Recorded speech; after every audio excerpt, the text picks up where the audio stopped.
Hello, everyone, and welcome back to the Strife Championship Series Week 2, Day 1. I'm Azaraki Dragon. Casting with me is Filibuster Fox now, the master of hype. How's it going today? Well, I'm fine. How are you today? I'm doing pretty well myself. So far, we've had some pretty good games. The first couple of the day were Ascent Gaming versus Crimson Blade. Ascent Gaming took that 2-0, but Crimson Blade had some pretty nice plays there as well. The first game between Senpai Please and Too Funk to Dunk, which is the game we're currently which is the matchup we're currently watching, uh, had a little bit of swaying back and forth in the early game, but during the mid game, Senpai Please had some really good rotations and they were able to take the win overall. And we're about to get into game 2 to see if they can bring it 2-0 or if TFTD can force a game 3. I'll let you go over the bans, especially that first one there. Well, I'm sad to see it, but it looks like the first ban was Claudessa, my favorite champion personally, and one of the strong four tanks of the game, Claudessa, Nikolai, Bo, and Bastion. Usually they're the ones getting banned out in these matches. As you see, the second ban, of course, Nikolai, the second of the four tanks, leaving only Bastion and Bo as the primary tanks for these teams to pick up, which they have. Yeah, and I think so far, out of all of the games we've seen, I'm pretty sure that all of them have been, uh, both of the bans have been tanks, where it was, I think, Bo, Bastion Nikolai, stuff like that. I don't think we've seen one non-tank ban so far tonight. So tanks are definitely looking like they're the ones that are ending up dominating these games and basically dictating the pace. And a lot of that just comes from the fact that they're really some of the best initiators in the game.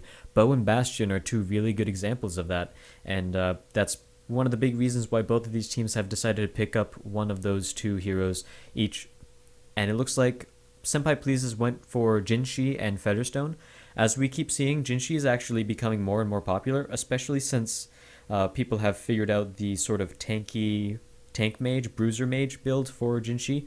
She's able to survive a lot more. She can jump into the right into the middle of the team, use her ever thirsting flame, something like that. Use her Q, which is a line skill shot that stuns people to initiate fights, and she can also burst people down pretty well on top of that. So that's something that we've seen being run from Jinshi quite a bit in the recent past.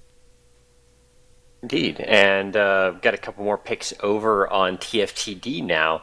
Alongside Bo, they have Ray, Rook, and Harrower. Ray, of course, high damage, good crowd control mage type, able to get in, do a lot of damage with a good area effect crowd control, able to catch an entire team off guard if well done, and can set up a beautiful team fight for his team. Great initiate from his stun. Rook, of course, your standard type AD carry, a lot of survivability either in the one-on-one solo lane or in any situation where that invulnerability he has is going to come in very handy. Yeah, But they've also brought along Harrower. What do you think about that pick? Harrower is basically someone who forces a safe lane bot, right? So Harrower, you're not really going to see too many kills there unless the person against Harrower is a little bit more of an unconventional pick, or if there are ganks happening in the bottom lane. So, for example, the Harrower versus Featherstone matchup, that's going to be Featherstone's going to have it early, but once Harrower gets Golden Protector, once he starts tanking up and getting more health regen, he's going to start forcing it to be a farm lane, and then it's just going to be, can you stop Harrower from getting to late game, which is the part where we see Harrower hit a pretty big power spike. And on top of that, TFTD looking like they've got a really good late game in general. Rook's got awesome damage late game. Ray can make really good picks as well as burst people down. Bo's got that great initiation we all know and love. Whereas Senpai Please, they're looking to go for a little bit more of the rotational route. They're looking to play towards the mid game with Bastion's really good roam. They also have Jinshi's good roam because she can jump in from a very long distance away and make ganks happen in the top or bottom lane because normally she's going to end up going mid lane. And then we're also going to see Carter and Blazer, both, again, really good for rotations. Yeah, we've got a lot of mid-game strength on Papa Please here. They're looking to possibly repeat their success from the last match in those mid-game rotations and trying to push it out before TFTD can get to their late game strengths. Vex, of course, the last pick there out of TFTD, giving him a bit of counterplay against any sort of major rotations out of Papa Please, thanks to his ability to teleport to the other lanes. But we'll see how that manages to work out for them in trying to counter this kind of rotational comp. Yeah, and Vex is really strong in both the mid game and the late game, especially once he hits the power spike of level 6. And usually by the time he hits level 6, he'll also have warp boots, so he's going to be able to ult down into the mid or bot lane, make ganks happen there, and then warp boots back up to the top lane, or maybe if he starts in the mid lane, he's going to be able to use his ultimate to the top or bottom lane and then warp boots back to his own lane, because you don't really want to leave your lane partner 1v2 against their lane, because they're going to be able to get a lot of pushing down, and as you know, objectives are really the name of the game here in Strife. If Senpai Please can do that same fantastic roaming that they did last game and take out a lot of mid-game objectives, which, again, their comp lends itself pretty well to, then they're going to be snowballing the mid-game and they're probably going to take the game once again. What Too Funk to Dunk want to do is they want to make sure that they can stop that in its tracks, and Vex is actually a really good pick to do that because, as you said, he can counter-initiate a lot of fights from anywhere on the map and sort of counter-roam people as well. So that's something that I'm looking forward to seeing, and we're really going to have to see if TFTD can hit their stride towards the late game. Yes, I'm very excited to see these two teams go head-to-head once again here. Once again, Papa Please is at the lead here, a 1-0 in this best of 3. So if they take away the win from this, they're going to win this series tonight. However, we've got a good opportunity for TFTD to tie it up and go for the win if they can win the next 2 games, if you're unfamiliar with best of 3 format. So this, once again, is the Strife Championship Series. My name, Filibuster Fox, and I'm casting today with Azuraki Dragon. Yep, and make sure you guys check out our Teespring campaign. We'll have one of the mods link that in chat right after I say this, and that's basically where you can help support Surreal Productions as well as the Strife Championship Series by walking around with some really nice Strife swag and just buying a couple of, we got t-shirts, we got hoodies, we got long sleeve t-shirts. There are a lot of things that you can do there, and that's a really good way to support the cause, support Strife, and support Surreal Productions again. And once again, this is also sponsored by GameVox. Big thanks to them, and we're currently using GameVox right now. So if you're wondering, hey, why are these guys' audio quality so good? That's GameVox. Also, just our inherent awesomeness, but, you know, a little of both. Yes. So we're about to go into this match here. Team Papa Please versus Too Funk to Dunk. Which I will usually be calling TFTD as usual, but we'll get loaded in here shortly. Looks like it's just going to be about a minute. Yeah, these guys are going to currently be loading into the game, and if I were to look at the matchups, I'd say it's probably going to be Harrow or Featherstone bot. Probably going to see, I don't know, Carter Bastion mid, and then Jinshi Blazer top. It's weird because Senpai Please just has so many really good roamers that you can't really call who's going to be in the mid lane. I think for the most part, maybe we'll see them pull off some level 1 strategies to see, to try to figure out where TFTD is going to send their lanes, and then from there, Senpai Please is going to be able to pick who they want their matchups to be, rather than just, we want people mid lane because they're going to be able to roam to top and bottom. That might not be the case because, again, Bastion's a great roamer, Blazer's a good roamer, Carter's a good roamer, and so is Jinshi. 4 really good roamers, and then you got Featherstone in the bot lane, and I guess they're all just recalling right now just for the fun of it. Well, you got to get back to that base really quickly at the start of the game. It's a very effective strategy that we're seeing out of Papa Please here. Being able to completely regroup your team at the onset of the game is going to keep the other team off guard, unsure of where you actually are. Yeah, and Artemis being a loner out there, not partaking in that strategy, he says, hey, you guys are dumb, and then just goes back to, goes down to the bottom lane, sits by the generator, but it looks like for the most part, they're just going to be playing it safe. They don't want to get caught out in the jungle by any level 1 plays. I'm not sure if TFTD is really famous for going for level 1 engagements, but it's always good to be safe. Well, it does look like they finally decided on what lane matchups they want to go with and are heading out to lane. We do have Carter going up at the top, Blazer, and Bastion going mid.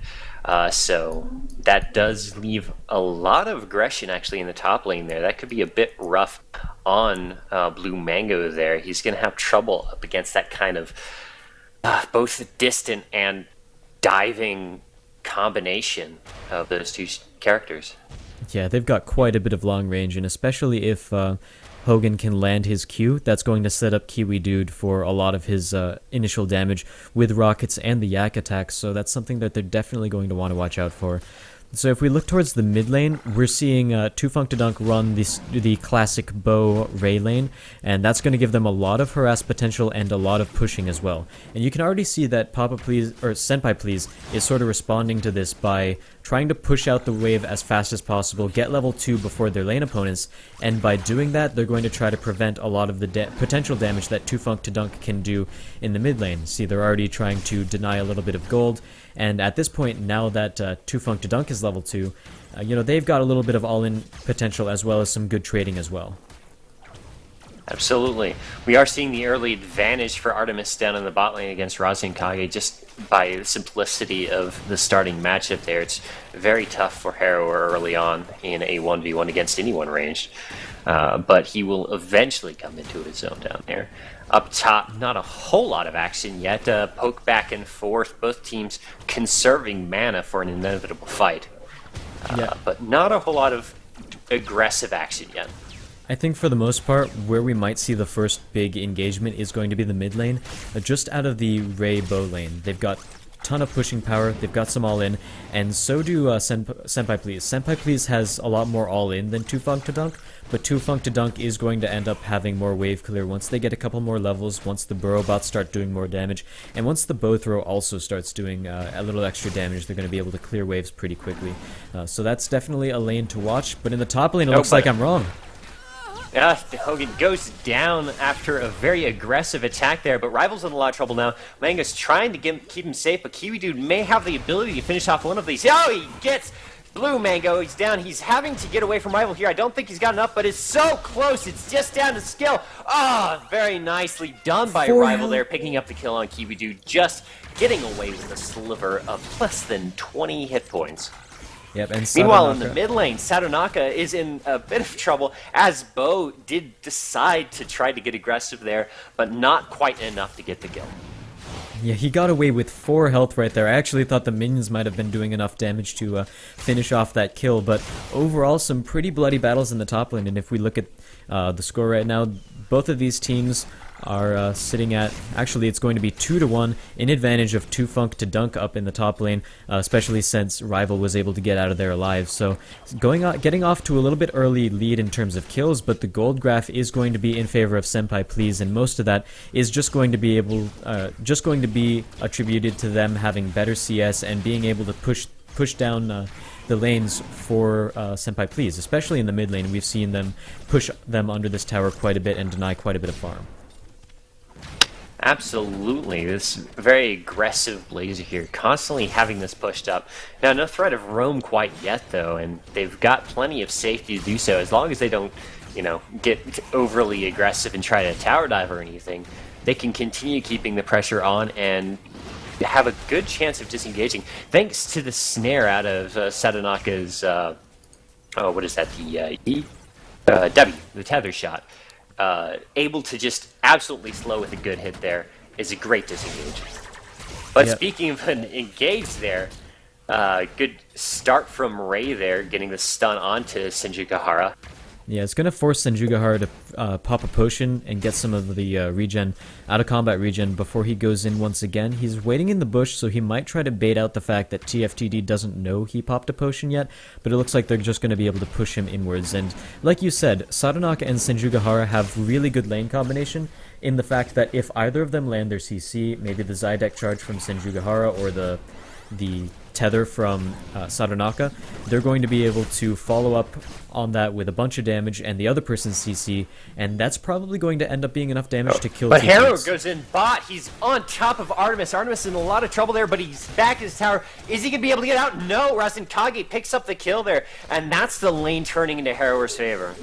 Yep, and this is the point where Harrower starts getting strong. Past level 6, once he gets that transformation, and he's going to be able to start doing a little bit more damage than a lot of people end up realizing, and that's just going to allow him to start snowballing the bot lane. 500 gold per minute compared to Featherstone's 376. He's definitely showing that big power spike that he gets at level 6. Absolutely. And he has this lane well in hand now. He's got the wave pushed up, ready to get a little bit of damage on, maybe some harassment of the tower. Artemis going aggressive there. Razenkage getting out of there very quickly, thanks to his little meow form, as I like to call it. But nothing really predictive there, as Razenkage is just going to pick up a few jungle minions. Yep, Sadanaka's looking to go for a gank in the top lane, pops his ultimate for the little speed boost and the stealth. Oh, and Blue Mango is so very low. Sadanaka is going to be able to pick it up, and down he goes. Rival's in a lot of trouble now, having to get out of that situation back to his tower. A nice roam from Sadanaka and a good pickup from the top lane.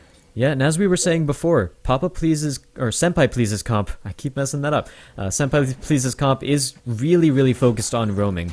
As we can see, Sadanaka has already done a very good job of doing that. Zydek charge just barely misses. They're not going to be able to follow up on that. But it looks like we have another roam. Right after top lane gets ganked, we see Kiwi Dude on his way to the mid lane, changing his mind again, and here we go. He's probably going to go for an engagement right about now.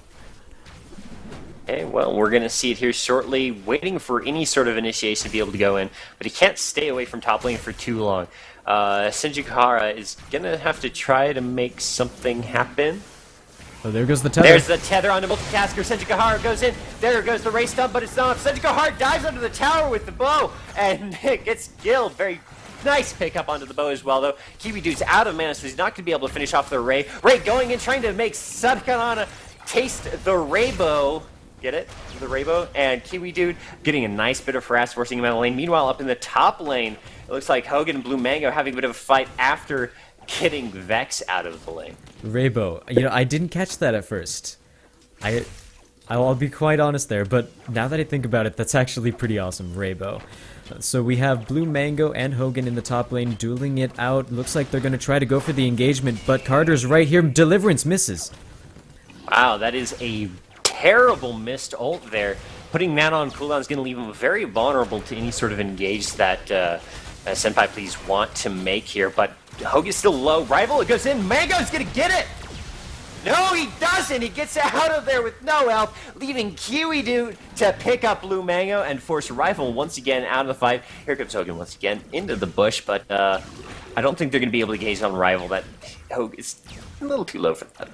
Yeah, on top of that, Vex has a shield, which is going to help mitigate a lot of the damage, and it's also a CC break, so as long as he's not hardcore stunned like that... Hogan's in, he lands the stun, Rival forced out of here. Kiwi Dude may be able to pick up the kill, a little more damage will do it, and he gets it. One final attack, gives another kill to this top lane for Senpai Please. Oh man, Rival just must not have had enough mana for the shield right there. Blue Mango is up here in the top lane. I don't know if he's going to try to go aggressive. It's going to be really hard for him to initiate into Hogan and Kiwi Dude. But it looks like he's going for it. No, he decides not to. He's still got the grappling hook out, but doesn't decide to follow it up. So that's not going to be action there. So if we look at the... gold graphs, we're going to see, again, the fluctuation. This is sort of the same thing that happened last game in the early game where both teams got off to a pretty even start, kills all across the board. We'll have to see if Senpai Please can get their mid-game down the same way they did last time and continue the roaming pressure that they've been putting on. Looks like Vex wants to make something happen, but he's spotted out by Carter's poke into the bush. So nothing going to go down in the top lane for a while. However, Jinshi Hogan's coming around in the mid lane looking for some action here. But may roam bot, may roam mid again, trying to find some opportunity here. Yeah, he's going to look for the long-range jump into anywhere he can, and now that T-Fanks is alone here, this might be their time to engage, but they need to watch out because they left Kiwi Dude up alone in the top lane. Multitasker's looking like he wants to try to force something. He might go right about now. Oh, and away Carter goes, but it's not far enough, or is it? Bo's trying to get in under the tower. He's diving it solo, and Kiwi Dude Mango maybe he'll pick it up there. Yeah, there it goes. Nice thought attack. Meanwhile, on the bot lane, we've got a couple going in onto Rival, and Razenkage. Rival get the teleport down in the bot lane to try to keep Razenkage alive. It looks like he's going to get out of there, and no luck from the gank in Senpai Please in the bot lane. Giving him a lot of trouble up top, losing Carter for a lot of time. Well, there goes the tower at least. They got that, and they're back in on Rival and Razenkage. Artemis is staying engaged, but here comes Ray. Ray trying to make something happen. Artemis looks like he's going to go down fairly easily there. Ray picking up the kill, and a lot of aggression in the top lane still from Multitasker and Blue Mango having picked up the top tower as well. Yep, one of the... Oh, And a dive multitasker under going. the tower once again. Multitasker going in, and so my goodness, Sadanaki is taken down. But Kiwi Dude's here trying to finish off Multitasker, but it's not enough. Now Kiwi Dude is in trouble thanks to the aggression from Blue Mango, who dives a little aggressively, but he gets the kill and gets away with just a sliver of health. Yep, just barely getting out of there, and now TFTD is looking like they're trying to put pressure in the bot lane, not really going to be able to do anything. And as I was about to say, one thing you really have to watch out for when you leave no one in the mid lane is that no one's actively watching the mid lane to see if their lane opponents leave the lane, because they had 3 in the bot, 2 in the top lane. So the fact that T-Fanks was able to roam was really just not caught by anyone. No one was keeping tabs on anyone in the mid lane, so T-Fanks got a really good roam down to the bot lane and managed to pick up a free kill there. So that's something that's going to bring TFTD back in gold. It looks like they might be going for an engagement. Multitasker's looking to land the bow throw. There goes the dash. And he knocks him away from the tower. Ray's right there waiting. Oh, so much damage coming down. Sadanaki is going to go down. A nice ult from Rook hitting Sendagahara. He's trying to get out. He looks like he's going to be able to, but Hogan's right in the middle of all of it. He's out through the tower, and a nice pickup from TFTD, and they're going to be able to push down this tower. Sendagahara does not have enough time to help to fight this. Multitasker just being so aggressive behind the enemy lines, but are they going to be able to make anything happen here? It looks like the tower is going to go down, no fights, but Sendagahara is still in. The tower is very low. Blue Mango goes right in, picks up the kill on Sendagahara. Now Hogan takes down, Kiwi Dude actually got the kill on Blue Mango, forcing the rest of TFTD out of there, but not before they picked up the kill and the tower. Yep, that was a 2-for-1 2-for-1 trade in favor of TFTD, and on top of that, they got the tower as well. So, Tufunk to Dunk looking really strong in this mid game, whereas last game, Senpai Please managed to take the early game advantage there. It looks like they're going to try to go on to T-Fanks. One more auto attack, and he's going to go down. Sadanaka doing a very good job with that tower dive. It's going to give them a little bit of pressure mid. I don't know if they're going to be able to push down the tower, though. It's at full health, and we see Multitasker ready to go in. It could be disastrous for him if he does, though. Rook's around, but so is Kiwi Dude and Sendagahara. And he goes in. Sadanaka gets the stealth, trying to get out of there. Multitasker does land the stealth, but he is CC'd so hard by Sendagahara. The tether lands, Multitasker goes down.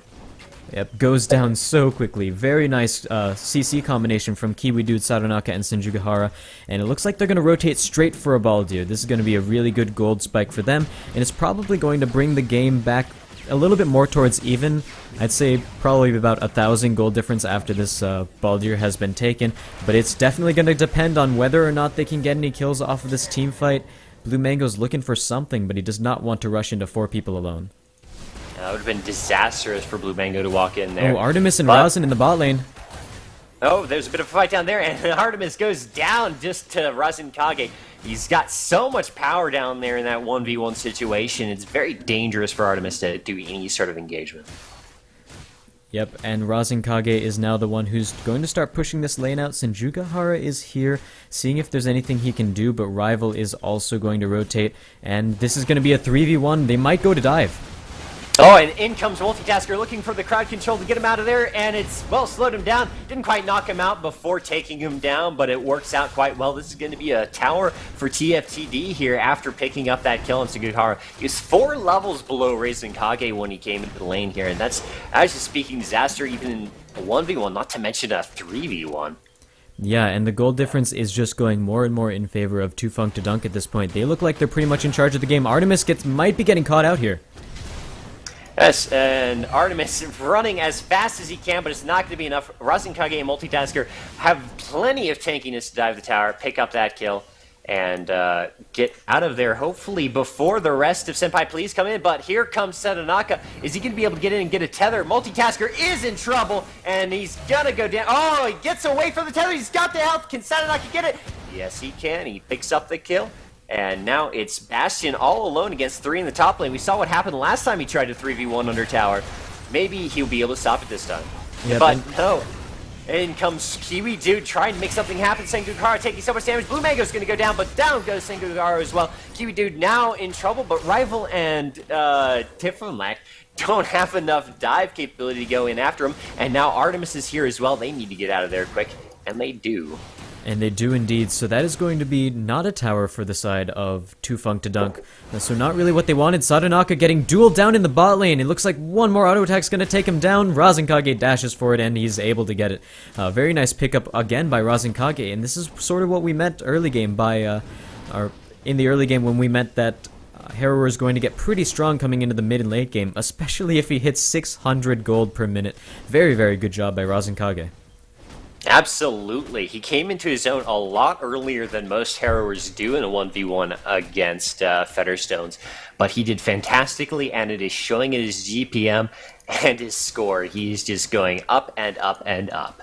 Yep, 6-1-0. He just hasn't even died yet. That's something that Senpai Please is going to have to be really careful of as they go into the late game. And now Hogan and Kiwi Dude are looking to push the mid lane, but there's not really too much they can do in terms of forcing objectives. They really need to risk a team fight first, otherwise they're just not going to be able to have the man advantage that they need. And when they're this far behind, sieging is a pretty dangerous game.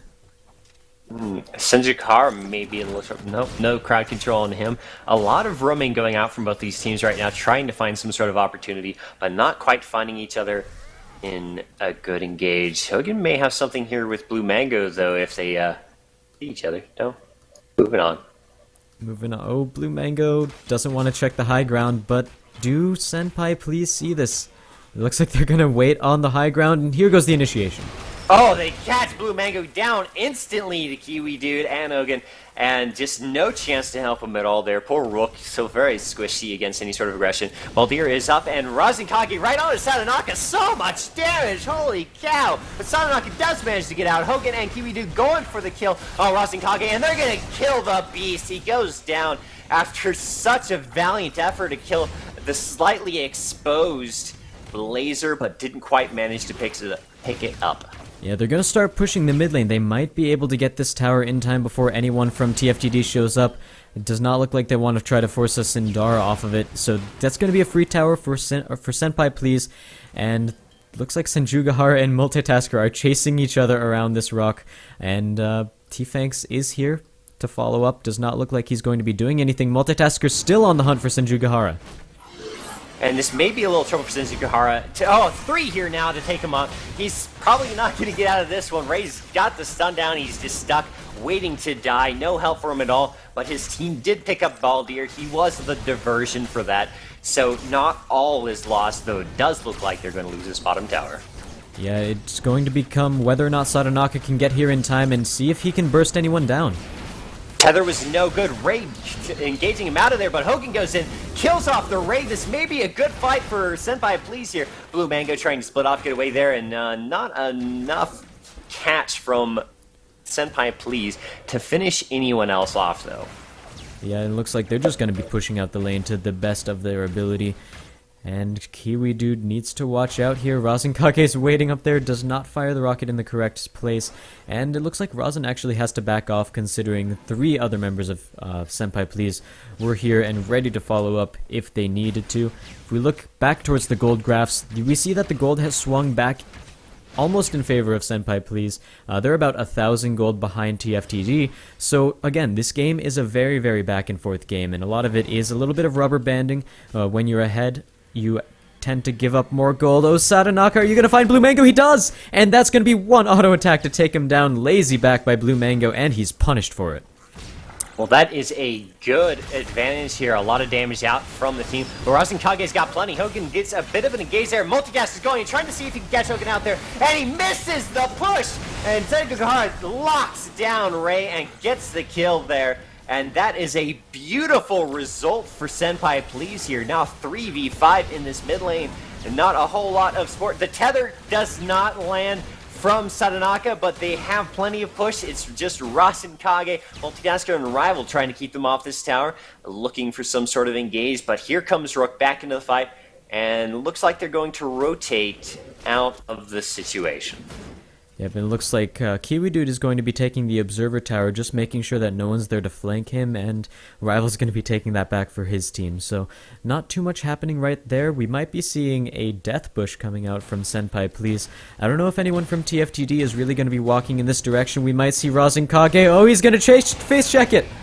Oh, wow, right into the face second. That gets him down thanks to all the CC, no matter how tanky he is. Multitasker now in trouble, but a nice stun out of Ray prevents the aggression. Hogan's going to go down, followed quickly by someone else. That goes down Bo anyways. I can't remember what his name is. It's going so fast. Sengugar trying to engage out of the rook, but he's not going to get Artemis in a lot of trouble. Ray picks up the kill. Now Ray going in for Senzukara. Senzukara is in a lot of trouble here. I don't think he's going to be able to get away from this. He's doing what he can, but between Rook and Ray, they should have this, maybe? Yeah, there they go. They finally got it. Just Carter left. He's maybe looking to fight? No. No, Carter.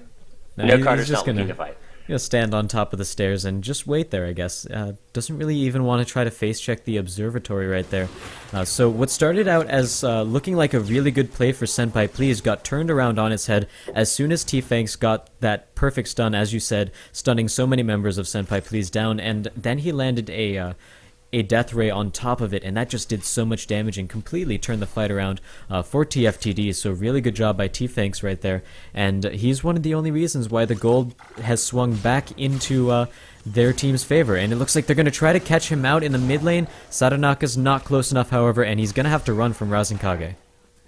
He's going to get out of there just fine, though. But that last team fight can make me only think one thing. I don't think Senpai Please right now likes the taste of Raybo. Oh god. Raybo. The Raybo returns. Yeah. I guess he does have like 4 different colors on his kit, but he gets sort of initiated, but it doesn't look like they want to follow up on it.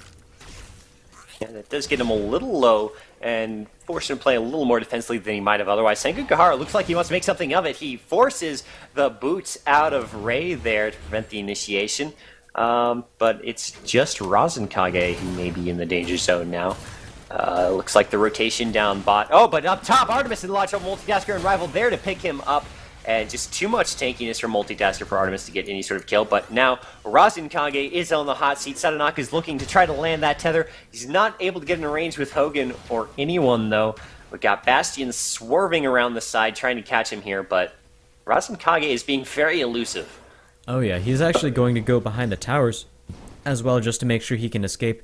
And now Blue Mango's waiting in this bush. Oh, a nice rotation to Baldir from Senpai Please. Or sorry, to Sendara for Senpai Please after TFTD rotated for Baldir.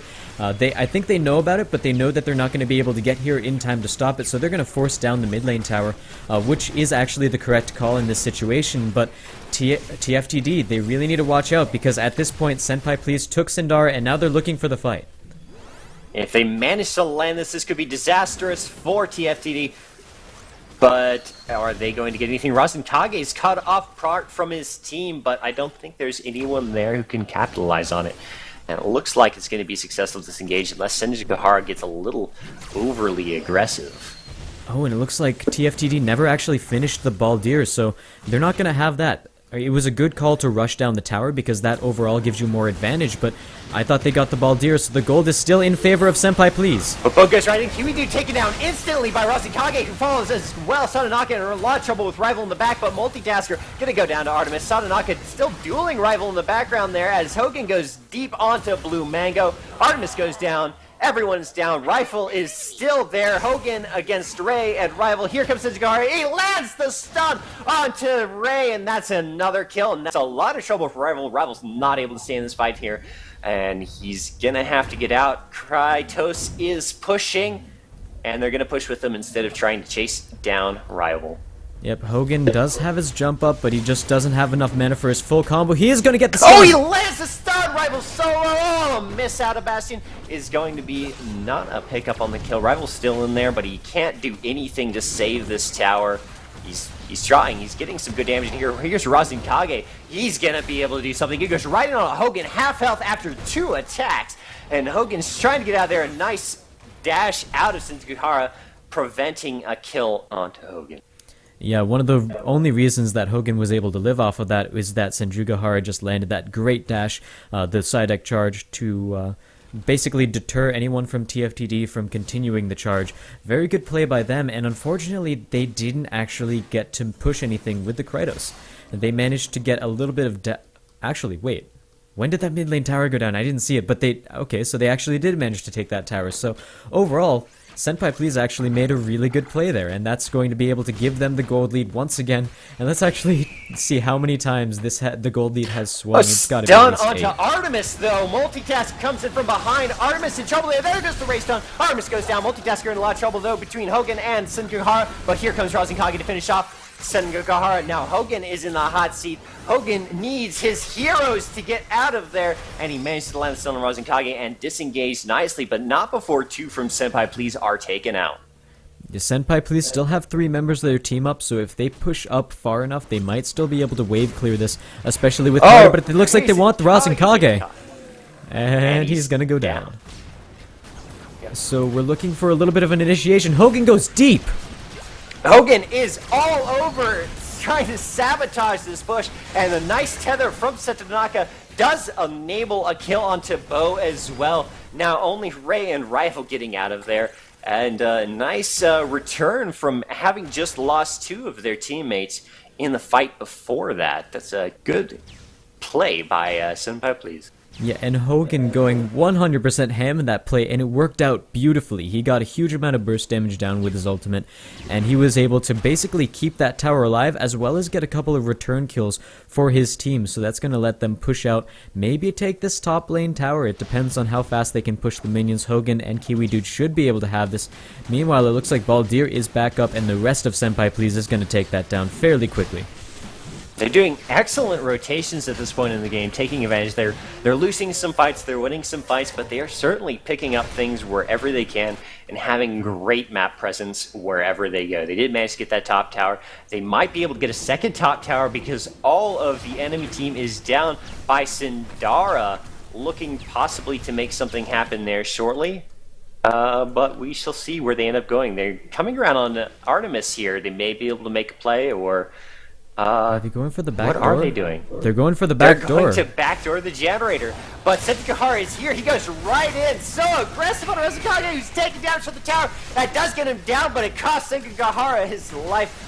Multitasker picking up the kill, but Ray goes down quickly afterwards, and Satonaka is there to finish up the chase onto Blue Mango. The little clone there distracting Satonaka very beautifully there. A missed rocket from Carter may mean that Blue Mango may be able to get it here with a little help from Multitasker. A nice slow onto Satonaka may result. Oh, the tether on the Multitasker is going to be a lot of trouble. He gets the CC break though, so he's getting out of there still. A nice chase out of Satonaka though. Not going to be able to pick up the kill, as Jinshi may be able to if good. No engage out of Hogan there, allowing Bo to gracefully leave the fight. But throughout that entire play, Hogan was in the top lane. He pushed down this tower over here, and he pushed down the second tier tower as well. So top lane, suddenly a lot of gold over to the side of Senpai Please. And if we look at the graphs, suddenly a huge spike. We keep seeing the game going back and forth and back and forth and back and forth in terms of the goal difference, and then you just see 10,000 all out of nowhere in the lead for Senpai Please, and that was all just out of this really brilliant play that they had. Multiple rotations, as well as keeping Jinshi in the top lane and pushing down that tower. Sengahara looking to catch someone out. He gets a little bit of an engage on Multitasker, who counter-engages, but there's a lot more help for Sengahara than Multitasker has. The tether lands, Bo is in a lot of trouble, he is stuck in everything, but the race stun maybe will get him out of there. Sengahara goes down after getting a little too deep, but Rival caught in very quickly as Hogan's very low, and they're not looking to possibly continue this fight here. Sindar is up. They're going to be able to make a play for that if they can force the other team away, but Razenkage sneaking around the back, grabbing the vision. They may be looking to collapse on all side onto Senpai Please here. Ray getting out of there very quickly. Blue Mango's going right in on Artemis. Multitasker following up. Looks like Artemis is going to go down, but he's still alive. But down goes Razenkage very quickly. Ray and Blue Mango is still very low in the back, but Hogan is now in trouble. Not enough help for Hogan. He needs his heroes, but they weren't there, and Ray now goes down, but Satonaka stays alive, manages to pick up the triple kill, getting Multitasker down as well. Kiwi Dude and Satonaka staying alive after that. Vex is now back up, but there's no one else they're going to be able to rotate for, well, not really much right now. There's no good opportunity here, and here comes Vex. Rival looking to grab the vision and walk back to lane, but they do have Bastion now. They're taking Sindara. That was just such a great play by Satonaka, doing a really good job of using his ultimate to bait out the low health targets, and Blazer, if anyone, can burst them down. Rival is going to get caught out. Well, that is a beautiful catch, but unfortunately, Sindara doing enough damage to finish off Blazer there as well. I don't think Hero's going to get here in time. They're going to be able to pick up Sindara, get Kratos pushing for them. Bastion slowly finishing it off as Rasenkage tries to get here and do anything, but he's just too late. Yep, and I have to say, really good plays from Senpai Please all across the board. Unfortunately, Sindara doing, as you said, just a little bit too much damage to Blazer, so she's going to be out of commission. But I think she should be able to respawn by the time Kratos really starts pushing. And it looks like TFTD looking for a Baldir play to sort of just bring back the gold difference, because as we can see, it's now even farther ahead for Senpai Please. They're probably about 12,000 gold ahead, which is much more than they were early game, and sort of tells the same story as last game. Right in onto Artemis in the top lane. Multitasker following up, knocking him right out of Ray's stun there. Ray's so very low, but they're going to be able to pick up the kill on Artemis. Oh! Artemis picks up the kill on Ray first, and he's getting out of there. The teleport from Vex coming in, but Artemis is still dodging around. He's definitely going to die here. There he goes now, but he buys a lot of time and uses the teleport out of Vex to allow his team to really pressure this mid lane here, who are looking like they want to intercept anyone coming from the top lane. Only Rasenkage is in the mid to stop this. Everyone else had to come back. So we're going to see possibly a T-fight on the generator here. Rivals initiated on. He goes down almost. Oh, he gets out. I can't believe it. Multitasker in a lot of trouble now. Not enough counterplay from Rasenkage there. He gets two people though, but it's not enough to stop the push. Sugihara taking up the damage now. Hogan going deep and not getting any kills, but they grab the generator, and now Kratos is pushing into the base, and they're going for the win here. Blue Mango's gonna have to try to stop anything, but Sugihara Eliza stun manages to kill the Vex there, and definitely a win for Senpai Please there, with a beautiful comeback after a devastating early game and mid game where they were behind almost constantly but kept making the right rotations. Yeah, the game was swinging back and forth the entire time, and I just love that last play that Artemis was able to pull in the top lane, baiting out the Ray ultimate. That was huge. They really needed that the Vex ultimate to fight in the mid lane to basically land the stun onto multiple people and just initiate that team fight underneath the generator, but they just didn't have it because he was forced to use it on Artemis, and I actually think it might have just been the wrong idea to use it to try to kill Artemis in the top lane, because all in all, they just didn't need Artemis to finish it, and I think the ultimate coming out of Vex would have been a little bit more important in that play. So that was sort of definitely the game-winning team fight, but the game-changing team fight was just all around the map, right? It was slowly but surely, Senpai Please was getting more map control, they were getting more picks, and they were just slowly choking out TFTD until they finally came out with the win to take the series 2-0.